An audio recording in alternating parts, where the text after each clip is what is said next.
الرحمن الرحیم۔ ناظرین السلام علیکم۔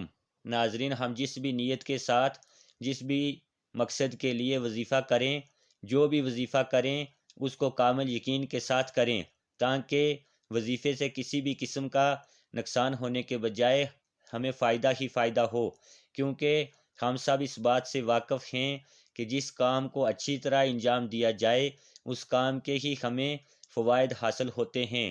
آج کا وظیفہ ان لوگوں کے لیے ہے جو اپنی بات کسی سے بھی منوانا چاہتے ہیں۔ اگر آپ یہ وظیفہ اچھی طرح کر لو گے تو آپ کی بات انشاءاللہ مانی جائے گی۔ اگر کوئی باپ اپنے بیٹے سے کوئی بات منوانا چاہتا ہے یا بیٹا اپنے باپ سے کوئی بات منوانا چاہتا ہے، وہ یہ وظیفہ کر لے۔ اگر کوئی ماں اپنے بیٹے سے بات منوانا چاہتی ہے یا بیٹا اپنی ماں سے کوئی بات منوانا چاہتا ہے، وہ بھی یہ وظیفہ کر لے۔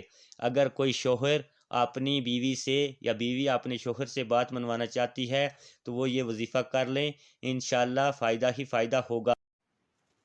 غرض یہ وظیفہ ان لوگوں کے لیے ہی ہے کہ وہ کوئی بھی بات کسی سے بھی منوا سکتے ہیں۔ یہاں پر ایک بات میں ضرور کہنا چاہتا ہوں کہ جائز مقاصد کے لیے ہر وظیفہ کیا جا سکتا ہے۔ وظیفے کا مقصد جائز ہونا چاہیے، ورنہ یہ وظیفہ کوئی فائدہ نہیں پہنچائے گا، الٹا نقصان ہی نقصان ہو جائے گا۔ اب میں آپ کو وظیفے کا طریقہ بتاتا ہوں۔ کسی بھی وقت باوضو ہو کر 3 بار درود شریف پڑھیں۔ آپ نے درود ابراہیمی پڑھنا ہے، جو درود شریف ہم نماز میں پڑھتے ہیں۔ اس کے بعد آپ کے سامنے یہ ایک آیت آ رہی ہے، یہ آیت آپ دیکھ لیں، اس کی اسکرین شاٹ لے لیں اور اس کو یاد کر لیں، اور اس کی 11 بار آپ تلاوت کریں، اور 11 بار تلاوت کرنے کے بعد دوبارہ